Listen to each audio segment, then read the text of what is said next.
প্রিয় শ্রোতা, গদ্যপাঠ চ্যানেলে আপনাদের স্বাগতম। গদ্যপাঠ চ্যানেলে আমরা আজকে পাঠ করব শৈলজানন্দ মুখোপাধ্যায় রচিত গল্প রাজজোটক। গল্পটি ভালো লাগলে লাইক ও সাবস্ক্রাইব করে পাশে থাকার জন্য অনুরোধ করা হলো। শুনতে থাকুন গল্প রাজজোটক। বিবাহ বিনোদ কিছুতেই করিবে না। সর্বনাশ, এ বলে কি? বয়স মাত্র 25, স্বাস্থ্য ভালো, দেখিতে চমৎকার। কলিকাতা শহরে নিজের একখানা বাড়ি, চাকরি করে, 100 টাকা বেতন।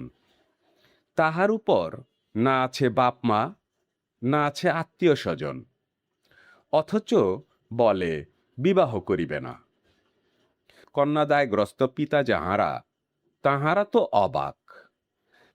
কেহ বলে রোগ টোগ আছে, কেহ বলে দাঁও মারিতে চায়।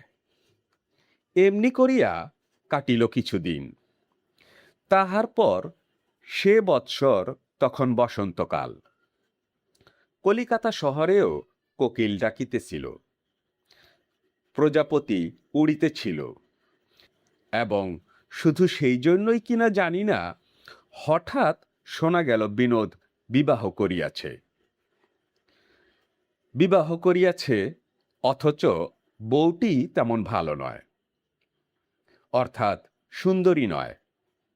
মনের মিল হইয়াছে কিনা কে জানে, কিন্তু নামের মিল হইয়াছে চমৎকার।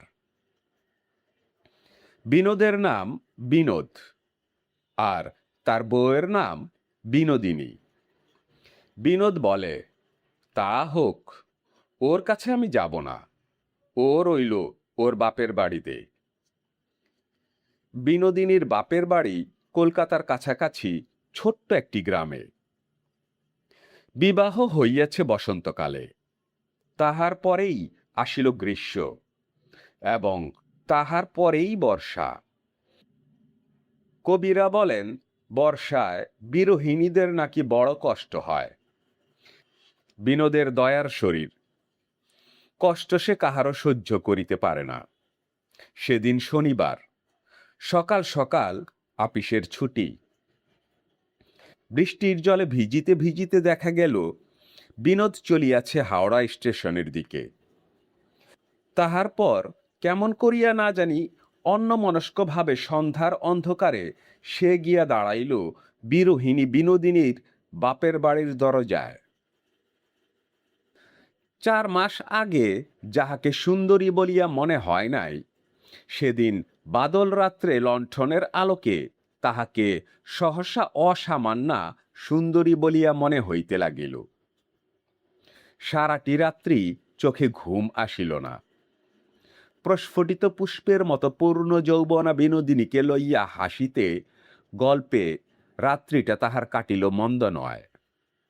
পরদিন রবিবার, সকাল হইতে বৃষ্টির বিরাম নাই। খড় চালের ছাঁচ গড়াইয়া ঝরঝর করিয়া জল ঝরিতেছে, আর ঘরের ভিতর খোলা জানালার পাশটিতে বিনোদ আর বিনোদিনী মুখোমুখি শুইয়া। কি আনন্দে যে দিনটা তাহাদের কাটিল, তা তাহারাই জানে। আজিকার রাত্রিটি ফুরাইলেই ব্যাস, কাল সোমবার বিনোদকে কলিকাতায় ফিরিতে হইবে। কথা যে আর তাহাদের শেষই হয় না। বিনোদ হঠাৎ বলিয়া বসিল, আচ্ছা বিনোদিনী, আমাদের এত সুখ সইবে তো? বিনোদিনী বলিল, ও কি কথা গো, কেন সইবে না কেন? ধরো হঠাৎ যদি আমি মরে যাই। ছি, বলিয়া বিনোদিনী 2 হাত দিয়ে বিনোদের মুখখানা চাপিয়া ধরিল। বিনোদ বলিল, ছাড়ো। বিনোদিনী বলিল, আর বলবে? বলবো না। বিনোদিনী তখন ছাড়িয়া দিল, বলিল, না, ও কি কথা, ছি। বিনোদ বলিল, ভালো তুমি তাহলে আমাকে বাসো। বিনোদের মুখের পানে তাকাইয়া সলজ্জ একটুখানি হাসিয়া সে মাথা হেঁট করিল। বিনোদ তাহাকে বুকের কাছে টানিয়া আনিয়া বলিল, জানি। শনিবার আপিস ছুটির পর বিনোদকে আজকাল আর কলিকাতায় দেখা যায় না। প্রতি শনিবার সে বিনোদিনীর কাছে যায়, রবিবার থাকে আর সোমবার ফিরিয়া আসে। এমনি করিয়া একটি বৎসর কাটিল। তাহার পর দ্বিতীয় বৎসরটাও আরম্ভ হইয়াছিল ঠিক তেমনি করিয়াই, কিন্তু শেষ পর্যন্ত তাহা আর টিকিল না। বিনোদিনী হইল একটি সন্তানের জননী। যৌবনের উচ্ছলতা তখন অনেকটা কমিয়া আসিয়াছে। বিনোদ বলিল, চলো এবার কলকাতায় চলো।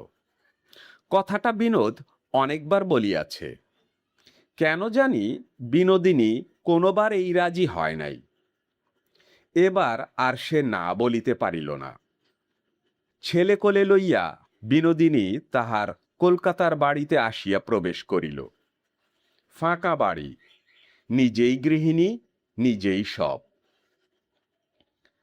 রান্না করিবার জন্য বিনোদ একজন লোক ডাকিয়া আনিল। ছেলে ধরিবার জন্য একটা ঝি রাখিল। বিনোদিনীর কোন রকম কষ্ট যাহাতে না হয়, বিনোদ তাহার ব্যবস্থা করিবার জন্য ব্যস্ত হইয়া উঠিল।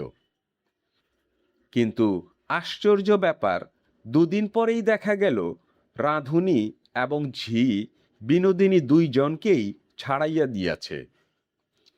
বিনোদ বলিল, ওদের ছাড়ালে কেন? বিনোদিনী বলিল, মিছামিছি টাকা খরচ, তার চেয়ে তোমার মাইনেটা আমার হাতে এনে দিও, যেমন করে হোক আমি চালিয়ে নেব। বিনোদ বলিল, কচি ছেলে নিয়ে কষ্ট হবে না? বিনোদিনী বলিল, তা হোক, কষ্ট হয় আমার হবে। বিনোদ এ কৃপণতা পছন্দ করে না, তবু সে চুপ করিয়া রহিল। প্রতিবাদ করিবার প্রবৃত্তি হইল না। মাসের প্রথমেই বিনোদিনী হাত পাতিয়া বসে, মাইনে পেলে? কই দাও। টাকাটা হাতে তুলিয়া বিনোদকে দিতে কোনোদিনই হয় না। বিনোদিনী আদায় করিয়া লইতে জানে। কিছুদিন পরেই ছেলেটা পড়িল অসুখে। বিনোদ ডাক্তার ডাকিয়া আনিল, ঔষধের ব্যবস্থা করিল, অথচ বিনোদিনীর কাছে একটি পয়সাও সে চাহিল না। ছেলেটা সারিয়া উঠিলে বিনোদিনী একদিন মুখ ভার করিয়া বলিল, তুমি আমাকে মিছে কথা বলেছ। বিনোদ জিজ্ঞাসা করিল, কখন? বিনোদিনী বলিল, মাইনে তুমি আরো বেশি পাও, নইলে ডাক্তারের ওষুধের টাকা কোথায় পেলে? বিনোদ বলিল, ব্যাংকে আমার কিছু টাকা আছে। সংবাদটা শুভ শুনিয়া বিনোদিনী হাসিয়া ফেলিল, বলিল, কত টাকা? কই, আমাকে তো কোনোদিন বলনি।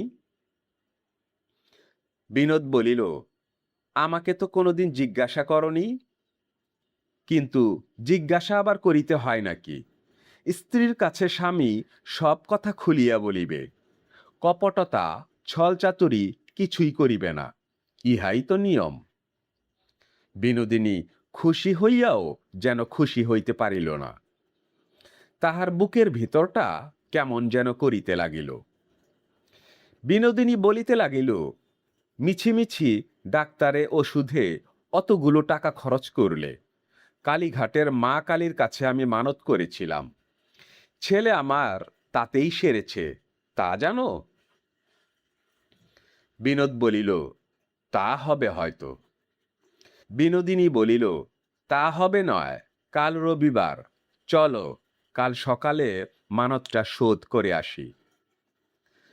মানত এমন বিশেষ কিছু নয়, খরচ সামান্যই, ৫.৫ টাকার সন্দেশ, এদিক ওদিক ২-৪টে পয়সা, আর যাওয়া আসা রিক্সা ভাড়া। গঙ্গা স্নান এবং পূজা শেষ করিয়া সন্দেশের ঠোঙা হাতে লইয়া রিক্সায় চড়িয়া তাহারা বাড়ি ফিরিতেছিল। মোড়ের মাথায় গাড়ি ঘোড়ার ভিড়ের জন্য রিক্সাওয়ালা দাঁড়াইয়া পড়িল। বিনোদের কোলে ছেলে, বিনোদিনীর হাতে সন্দেশের ঠোঙা। ছোট একটি ছেলে রিকশার পাশে আসিয়া হাত পাতিয়া দাঁড়াইল। মিনতি কাতর কণ্ঠে বলিল, কিছু খেতে দাও মা, বড় খিদে পেয়েছে। বিনোদিনী গম্ভীরভাবে মুখটা ফিরাইয়া লইল। বিনোদ বলিল, দাও না ওই ঠোঙা থেকে কিছু। কথাটা বিনোদিনী যেন শুনিতেই পাইল না। ভিখারি ছেলেটা আবার ডাকিল, মা। বিনোদ দেখিল ক্ষুধার্ত ছেলেটার চোখ দুটা জলে ভরিয়া আসিয়াছে, তাহার নিজের কাছে কিছুই নাই। বিনোদিনীর দিকে তাকাইয়া সে আবার বলিল, দাও না গো ওই ছেলেটাকে দুটো। কথাটা তাহার শেষ হইল না। বিনোদিনী বলিল, না। গাড়ি ছাড়িয়া দিল। ছেলেটা পিছু পিছু ছুটিয়াছে বোধ হয়। বিনোদের কানে আসিয়া বাজিল, মা গো। তাহার পর রিকশার ঠুং ঠুং শব্দ ছাড়া আর যেন কিছুই সে শুনিতে পাইল না। চোখের সম্মুখে এক ফালি রৌদ্র ধূসর আকাশ, রাস্তার দুপাশে বড় বড় বাড়ি, মুদির দোকান, শ্যাকরার দোকান, পানের দোকান, চায়ের দোকান। সবকিছু পার হইয়া রিকশা যে কখন তাহাদের দরজায় আসিয়া দাঁড়াইয়াছে বিনোদ কিছুই বুঝিতে পারে নাই। বিনোদিনীর ডাকে তাহার চমক ভাঙিল। নামো, ঘুম পাচ্ছে নাকি? বিনোদ গাড়ি হইতে নামিল। ঘরে ঢুকিয়া বিনোদিনী হাসিতে হাসিতে বলিল, জানি আমি ঠাকুর দেবতায় তোমার বিশ্বাস নেই। জোর করে ধরে নিয়ে গিয়েছিলাম, তাই বুঝি তোমার ঘুম পাচ্ছে না? দেখো তো আবার বলে কি না, এই ঠোঙা থেকে রাস্তার ওই ভিখিরিটাকে নাও খাও। বলিয়া ঠোঙা হইতে গোটা কতেক সন্দেশ সে বিনোদের হাতের কাছে ধরিয়া দিল। বিনোদ তাহার টেবিলের ড্রয়ার টানিয়া মানিব্যাগটা বাহির করিয়া লইয়া বলিল, আসছি। ঠাকুরদের ইয়ে ফেলে এই অসময়ে? আর কিছু না শুনিয়া বিনোদ বাহির হইয়া গেল। মোড়ের মাথায় যেইখানে তাহাদের রিকশাটা দাঁড়াইয়াছিল বিনোদ সেইখানে গিয়া দাঁড়াইল। এদিক ওদিক তন্ন তন্ন করিয়া বহুবার খুঁজিল, কিন্তু সেই ভিখিরি ছেলেটার দেখা সে পাইল না। ক্ষুধার্ত বালক আবার কাহার পিছু পিছু কোথায় চলিয়া গিয়াছে কে জানে। তাহারই সন্ধানে বিনোদ রাস্তায় রাস্তায় বৃথাই খানিকটা ঘুরিয়া মরিল। অবশেষে ক্লান্ত পরিশ্রান্ত হইয়া বাড়ি যখন সে ফিরিল, বেলা তখন অনেক হইয়াছে। দেখিল উনানে আগুন দিয়া বিনোদিনী রান্না করিতে বসিয়াছে, আর ছেলেটা উঠানের নর্দমার কাছে গড়াগড়ি দিয়া চিৎকার করিতেছে। ব্যাপার দেখিয়া বিনোদের আপাদমস্তক জ্বলিয়া গেল। ছেলেটাকে কোলে তুলিয়া আপন মনেই বলিতে লাগিল, কি রকম স্বভাব যে কে জানে। একটা লোক রাখলে। কথাটা শেষ হইবার আগেই বিনোদিনী বলিয়া উঠিল, কি বললে? ভিখিরি ছেলেটাকে না পাইয়া একেই তাহার মনের অবস্থা খারাপ হইয়াই ছিল। তাহার উপর খোকা কিছুতেই চুপ করিতেছে না। বিনোদ বলিল, বলছি তোমার মাথা। একটা লোক রাখলে কি এমন ভগবত অশুদ্ধ হয়ে যেত? বিনোদিনী বলল, না না, ওই যে স্বভাব নাকি বললে। বিনোদ বলিল, তোমার স্বভাব বড় খারাপ। বিনোদিনী বলিল, হ্যাঁ, শহুরে মেয়ের মতো খুব যদি খরচ করিয়ে দিতে পারতাম তাহলে স্বভাব আমার ভালো হতো। এসো, খাবে এসো তাড়াতাড়ি। বিনোদ খাইতে বসিল, কিন্তু বসিল আর উঠিল, খাইতে সে পারিল না কিছুই। বিনোদিনী ভাবিল সে রাগ করিয়া খাইল না, এবং তাহার জন্য সারাদিন ধরিয়া বিনোদিনী গজগজ করিতে লাগিল। আমি সেরকম মেয়ে নই বাবা। স্বামীর একা ঘর পেয়ে দুদিনে সব উড়িয়ে পুড়িয়ে দেব, আমার দ্বারা তা চলবে না। তার জন্য যদি স্বভাব খারাপ বলো তো বলো, আমার বয়েই গেল। বিনোদ দেখিল বাড়িতে আজকাল দুধ আসে না, ঘি আসে না, মাছ আসে না। নিতান্তই গরিবের মতো খাওয়া দাওয়া চলিতেছে। ছেঁড়া কাপড় পরিয়া বিনোদিনী ঘুরিয়া বেড়ায়। ভালো কাপড় জামা আনিয়া দিলে সেসব সে বাক্সে তুলিয়া রাখে। ভালো খাবার আনিয়া দিলে চিৎকার করিতে থাকে। বিনোদ বলিয়া বলিয়া হয়রান হইয়া গিয়াছে। বেশি কিছু বলিতে গেলে বিনোদিনী ভাবে তাহার বাপ মা গরিব, স্বামী বোধ হয় তাহারই ইঙ্গিত করিতেছে, এবং এই লইয়া শেষ পর্যন্ত ব্যাপারটা অত্যন্ত বিশ্রী হইয়া ওঠে। বিনোদ তাই চুপচাপ বাড়িতে ঢোকে, আবার চুপচাপ বাড়ি হইতে বাহির হইয়া যায়। স্বভাবের পরিবর্তন যে বিনোদিনীর কোনোদিনই হইবে না তাহা সে বুঝিতে পারিয়াছে।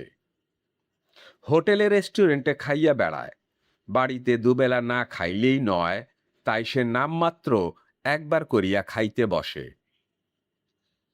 মাসের প্রথম বিনোদের বেতনটা সেদিন বিনোদিনীর হাতে আসিয়া পৌঁছিয়াছে। মনের অবস্থা বোধ করি তাহার ভালো ছিল। আহারাদির পর ঘর সংসারের কাজকর্ম সারিয়া বিনোদিনী হাসিতে হাসিতে বিনোদের ঘরে আসিয়া ঢুকিল। শুইয়া শুইয়া বিনোদ একটা বই পড়িতেছিল। মুখ তুলিয়া বিনোদিনীর দিকে তাকাইল। মন্দ লাগিল না। কি যেন সে বলিতে যাইতেছিল, এমন সময় বিনোদিনী বলিয়া বসিল, দিয়েছি আজ, আচ্ছা করে শুনিয়ে। বিনোদ জিজ্ঞাসা করিল, কাকে? বিনোদিনী বলিল, ওই যে গো, ও বাড়ির সেই বউটাকে। রোজ আসবে আর রোজ হাত পাতবে। দিদি, 4টি চিনি দেবে, 4টি আলু দেবে, একটু দুধ দেবে, একটা পান দেবে। কেন, আমি কি দানছত্র খুলেছি নাকি? আজ আমি এমন বলা বলেছি, লজ্জা থাকে তো আর আসবে না। বিনোদ বলিল, হুম। আবার সে বইয়ে মন দিয়াছিল। বিনোদিনী বলিল, কথাটা বুঝি তোমার ভালো লাগলো না? বিনোদ বোধ করি অন্যমনস্ক ভাবেই বলিয়া বসিল, না। বিনোদিনী বলিল, কেন? না কেন? বিনোদ বলিল, দিলেই পারতে। রোজ রোজ চাইবে আর রোজ দেব? বিনোদের কোনো জবাব পাওয়া গেল না। সে চুপ করিয়া রহিল। তার বেলা চুপ করে রইলে যে, জবাব দাও।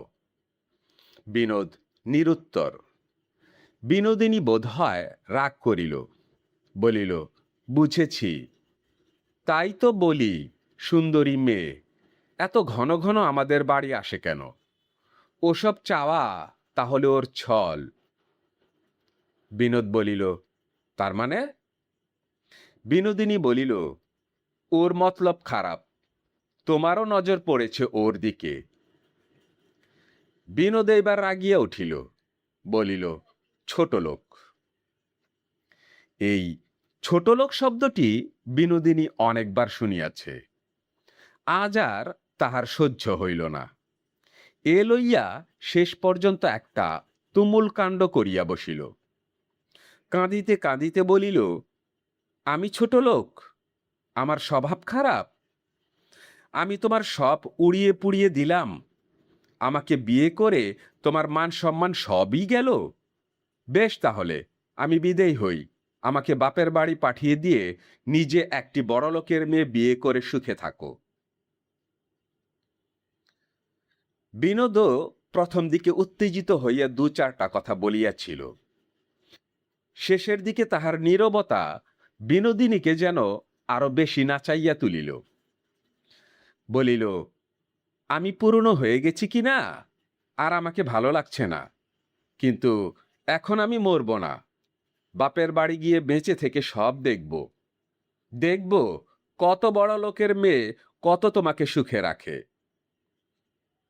বিনোদিনীর একটা কথা বিনোদের বড় সত্য বলিয়া মনে হইল বিনোদিনী সত্যই হয়তো তাহার কাছে পুরাতন হইয়া গিয়াছে। কিছুদিনের জন্য তাহাকে বাপের বাড়ি পাঠাইয়া দিলে মন্দ হয় না, সেই ব্যবস্থাই হইয়াছে। বিনোদিনী অনেকদিন বাপের বাড়ি যায় নাই। এইবার কিছুদিনের জন্য সে পল্লীগ্রামে তার মা বাপের কাছে গিয়া থাকিবে। এখন পৌষ মাসে যাইতে নাই, যাইবে মাঘ মাসের প্রথমেই। কিন্তু এদিকে একটা ভারী খারাপ ব্যাপার ঘটিয়া গেল। কিছুদিন হইতে বিনোদের শরীরটা বেশি ভালো চলিতেছিল না।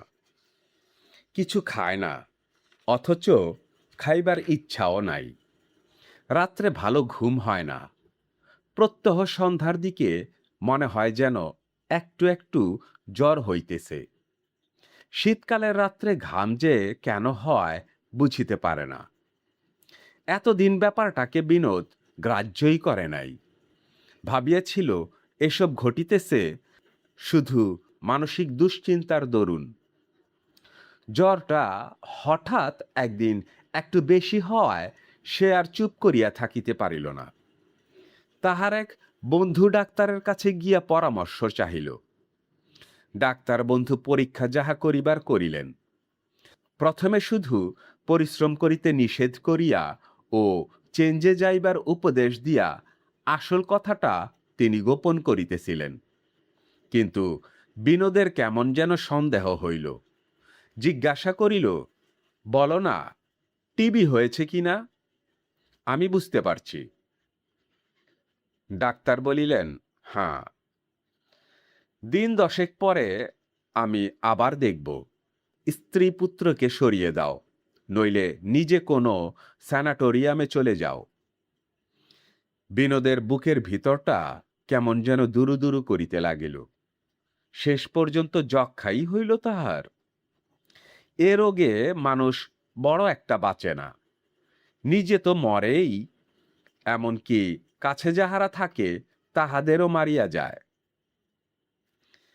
কিন্তু কেন এ মারাত্মক ব্যাধি তাহার কেন হইল? ইহার জন্য কি তাহার স্ত্রী দায়ী? এমনি সব নানা কথা ভাবিতে ভাবিতে বিনোদ বাড়ি ফিরিল। বাড়ি ফিরিয়াই সে তাহার নিজের ঘরে ঢুকিয়া বিনোদিনীকে বলিল, এ ঘর থেকে তোমার জিনিসপত্র সব সরিয়ে নিয়ে যাও। এ ঘরে আজ থেকে আমি একা থাকব। বিনোদিনী বলিল, পারব না। সারাদিন খেটে খুঁটে এই সব রাজ্যের জিনিসপত্তর আমি এখন টেনে টেনে সরাই। কেন, মাসের তো আর 3টি দিন বাকি আছে। 3 দিন পরেই তো আমি বিদেয় হব। এই 3টে দিন আর সইছে না তোমার? বিনোদ বলিল, থাক, তবে আমি ওই সিঁড়ির পাশের ঘরটায় চলে যাচ্ছি। বিনোদিনী বলিল, আমি তোমার এত বিষ হয়ে গেলাম, এত চক্ষুশূল? মুখে কিছু না বলিয়া নিজের বিছানাটা তুলিয়া লইয়া বিনোদ ঘর হইতে চলিয়া গেল। 2রা মাঘ বিনোদিনীর যাইবার দিন স্থির হইয়াছে। বিনোদিনীর ছোট ভাই আসিবে, আসিয়া তাহাদের লইয়া যাইবে। বিনোদ মনে মনে ঠিক করিয়াছে, বিনোদিনীকে বাপের বাড়ি পাঠাইয়া দিয়া হয় সে একলা এই বাড়িতেই থাকিবে, নয়তো কোথাও কোনো স্যানাটোরিয়ামে চলিয়া যাইবে। কিন্তু বিধাতা বোধ করি বাদশা দিলেন। যাইবার আগের দিন বিনোদিনী ঢুকিয়াছিল বিনোদের ঘরে তাহার সঙ্গে ঝগড়া করিবার জন্য। তাই বলে মনে করো না যে আমি জন্মের মতন যাচ্ছি। আবার তুমি ঘরে ঢুকেছ? বিনোদ চিৎকার দিয়া বলিতে গেল, বেরো। এবং বলিতে গিয়াই কাশি, আর তাহার সঙ্গে সঙ্গে মুখ দিয়া খানিকটা কাঁচা রক্ত। বিনোদিনী কাছে আগাইয়া আসিল, বলিল, ও কি, রক্ত? বিনোদ বলিল, হাঁ, চলে যাও এখান থেকে, নইলে তুমিও মরবে। বিনোদিনী একদৃষ্টে তাহার মুখের পানে তাকাইয়া রহিল। দুই চোখ দিয়া দরদর করিয়া জল গড়াইয়া আসিল। ঠোঁট দুইটা থরথর করিয়া কাঁপিতে লাগিল। কি যেন বলিতে গিয়াও বলিতে পারিল না। বিনোদ বলিল, এখনো দাঁড়িয়ে রইলে? বিনোদিনী তাহার বিছানার উপর ভালো করিয়া চাপিয়া বসিল। নিজেকে খানিকটা সামলাইয়া লইয়া বলিল, এ ব্যারাম তোমার কবে থেকে হলো? বিনোদ বলিল, এ কি তুমি জানো? বিনোদিনী বলিল, জানি। আমাদের গাঁয়ে তিনু কাকার হয়েছিল। কেউ তার পাশে ঘেঁষত না, মরে গেল। শেষের কথাটা বলিতে গিয়া আবার তাহার চোখ দুইটা জলে ভরিয়া আসিল। দিদি! ডাক শুনিয়া বিনোদিনী তাকাইয়া দেখিল তাহার ছোট ভাই হারু দরজার কাছে আসিয়া দাঁড়াইয়াছে। তাড়াতাড়ি বাহিরে আসিয়া জিজ্ঞাসা করিল, আমাকে নিতে এলি হারু? হারু বলিল, জামাইবাবু লিখেছিল যে। বিনোদিনী বলিল, যাওয়া আমার হলো না হারু। আমি একখানা চিঠি লিখে দিই, তুই এক্ষুনি বাড়ি চলে যা, গিয়ে মাকে আর মেজদাকে পাঠিয়ে দেগে, বুঝলি? বিনোদ ডাকিল, শোনো। বিনোদিনী ঘরে ঢুকিয়া বলিল, কি? ও আবার কি করছো? সবাইকে মারবে নাকি? বিনোদিনী বলিল, মেয়েরা সহজে মরে না, তুমি থামো, খোকাকে বাঁচাতে হবে তো। গ্রাম হইতে বিনোদের মা আসিলেন, মেজদাদা আসিল। ফাঁকা বাড়ি, এই কয়জন মানুষেই আবার গম গম করিতে লাগিল। মা রহিলেন খোকাকে আগলাইয়া। মেজদা ডাক্তার এবং ওষুধপত্রের ব্যবস্থা করিতে লাগিলেন। আর বিনোদিনী কাহারও কোনো নিষেধ বারণ না শুনিয়া বিনোদের কাছে পড়িয়া রহিল। ডাক্তার আসিলে বিনোদিনীকে ঘর হইতে বাহির হইয়া যাইতে হয়। নিয়মোথোরাক্সের সময় তাহাকে সেখানে থাকিতে দেয় না। দরজার কাছে তখন সে কান পাতিয়া দাঁড়াইয়া থাকে। ডাক্তারের প্রত্যেকটি কথা উদ্গ্রীব হইয়া শুনিবার চেষ্টা করে, কিন্তু সেখান হইতে কিছুই সে শুনিতে পায় না। মাসখানেক পরে দেখা গেল বিনোদের জ্বর বন্ধ হইয়াছে, রক্ত কাশি সবই বন্ধ হইয়া গিয়াছে। কিন্তু ডাক্তার তখনও আসেন, রীতিমতো চিকিৎসা চলিতে থাকে। বিনোদিনী কিছুই বুঝিতে পারে না। একদিন সে তাহার মেজদাকে কাছে ডাকিয়া জিজ্ঞাসা করিল, ডাক্তার কি বলে মেজদা, উনি কেমন আছেন? মেজদা বলিল, ভালো। বিনোদিনী বলিল, ভালো তো আমি চোখেই দেখতে পাচ্ছি, কিন্তু শুনেছি এ রোগ হলে নাকি মানুষ বাঁচে না। সে কথাটা ডাক্তারকে একবার তুমি জিজ্ঞাসা করতে পারো। না, তা আমি পারব না, বলিয়া মেজদা চলিয়া গেল। বিনোদিনী খানিকক্ষণ গুম হইয়া দাঁড়াইয়া রহিল। রোগী দেখিয়া ডাক্তার সেদিন সিঁড়ি দিয়া নিচে নামিতেছিলেন। লজ্জা শরম পরিত্যাগ করিয়া বিনোদিনী নিজেই তাহার সম্মুখে গিয়া দাঁড়াইল। জিজ্ঞাসা করিল, উনি কেমন আছেন? ডাক্তার বলিলেন, ভালোই আছেন। বিনোদিনী বলিলেন, ওরকম মন রাখা কথা আমি অনেক শুনেছি। আপনি বলুন, উনি আর কতদিন বাঁচবেন? ডাক্তার ঈষৎ হাসিলেন, বলিলেন, আপনার স্বামী সেরে গেছেন। বিনোদিনী বলিল, এ ব্যারাম হলে মানুষ সারে? ডাক্তার বলিলেন, সারে। তাড়াতাড়ি জানতে পারলে নিশ্চয়ই সারে। সত্যি বলছেন? হ্যাঁ, সত্যি বলছি।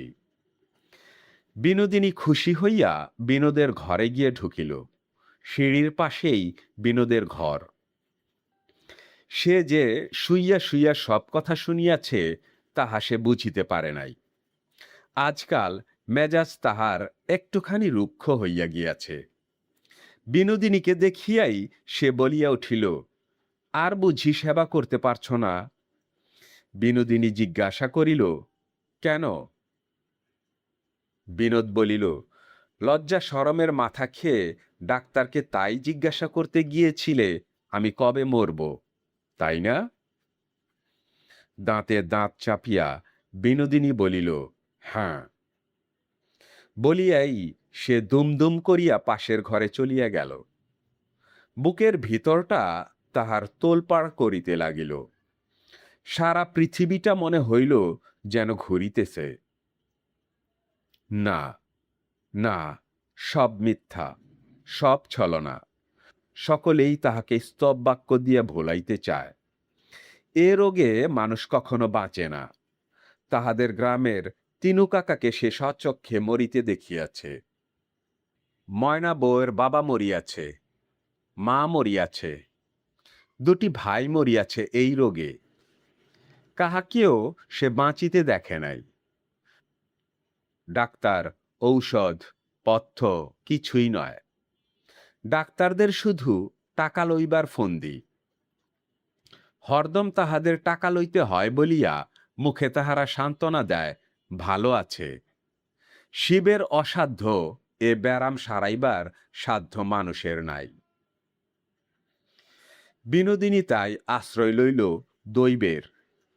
নির্বিচারে চলিল ব্রত উপবাস, পূজার্চনা আর নিজের উপর অমানসিক অত্যাচার। সময় নাই, অসময় নাই, স্নান আর ঠাকুর দেবতার কাছে মাথা কুটিয়া কুটিয়া প্রার্থনা, এই হইল তাহার সারাদিনের কাজ। মা নিষেধ করিলেন, মেজদা নিষেধ করিলেন, কিন্তু কাহারও নিষেধ বারণ সে শুনিল না। এমনকি বিনোদের ঘরে যাওয়া পর্যন্ত সে বন্ধ করিয়া দিল। বিনোদ এক একদিন জিজ্ঞাসা করে, কোথায় সে? মেজদা বলে, ডেকে দেব? বিনোদ বলে, না, থাক। মনে মনেই ঈষৎ হাসিয়া বলে, আরোগ্য আশাহীন এই পরিচর্যায় নিশ্চয়ই সে পরিশ্রান্ত হইয়া পড়িয়াছে, আর তাহা ছাড়া নিজের মরিবার ভয় তো একটা আছেই। এতদিন পরে হয়তো সে তাহা বুঝিতে পারিয়াছে। বিনোদকে দেখিয়া ডাক্তার বলিলেন, আর ভয় নেই, এবার তুমি চেঞ্জে যাও।